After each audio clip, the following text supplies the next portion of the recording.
Olá, seja bem-vindo à nossa primeira aula de Direito Processual Civil. Meu nome é Tamires Luiza da Silva e eu, Elisa Abraão. E hoje nós iremos falar sobre o procedimento comum ordinário, com ênfase na fase do saneamento, de acordo com o novo Código de Processo Civil, Lei 13.105, que entrará em vigor dia 16 de março do ano que vem. Vamos começar dando um conceito básico sobre procedimento, processo de conhecimento, procedimento comum ordinário. Nessa fase, a pessoa que possui o seu direito lesionado, ela irá acionar o judiciário para que esse o julgue ou não de acordo com a lei. Nessa fase também, o juiz vai ouvir as testemunhas, fazer os processos de saneamento. A outra parte, a que diz que lesionou o tal do direito, irá contestar dando a sua resposta ou não, para que, enfim, ele consiga julgar o caso de acordo. Vamos começar no processo de saneamento lendo o primeiro artigo, que é o 357. Não ocorrendo nenhuma das hipóteses desse capítulo, deverá o juiz, em decisão de saneamento e de organização do processo, primeiro, resolver as questões processuais pendentes, se houver, ou seja, na fase do saneamento, do modo bem grosseiro de dizer, o juiz irá organizar o processo, colocar todo mundo, digamos assim, em cima da mesa e definir onde tem controvérsias, as questões pendentes que ainda faltam ser resolvidas.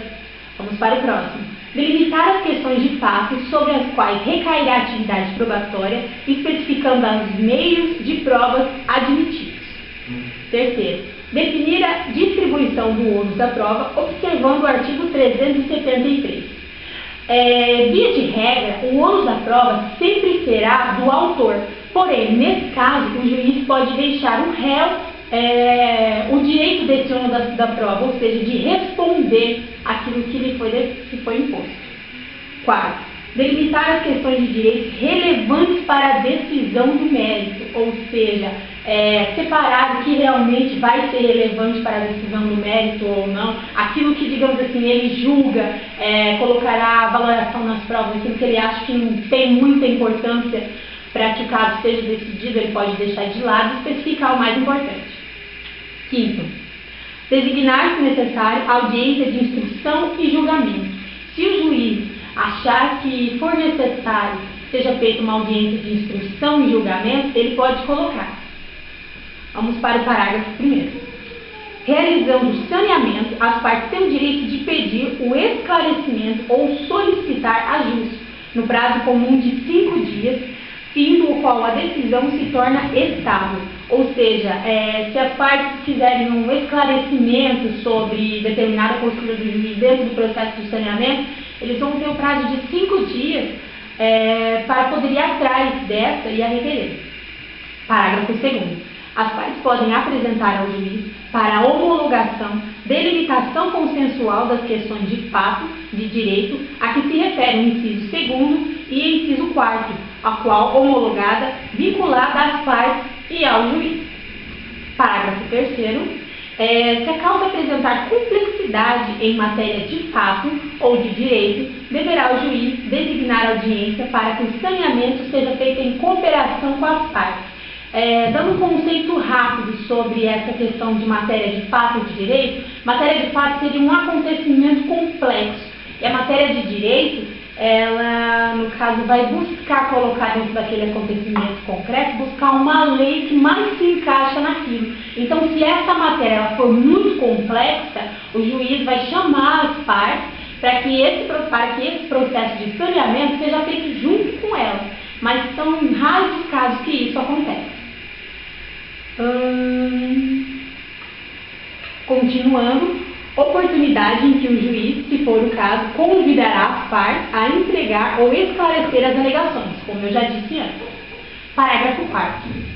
Bem, caso o juiz ache que seja necessário um rol de testemunhas, as partes terão, tanto o réu quanto o autor, terão o prazo de, no máximo, 15 dias. Não pode ultrapassar esse prazo. Logo, esse pessoal que irá trazer essas testemunhas, eles vão ter que ter o limite de testemunhas.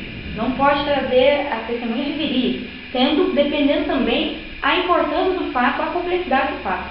Se o fato for muito complexo, não pode também passar de 3 para cada fato. Isso, no parágrafo 7º, o juiz vai poder decidir, dependendo da complexidade do fato, ele vai ter que realmente ter mais testemunhas ou ter uma oitiva maior.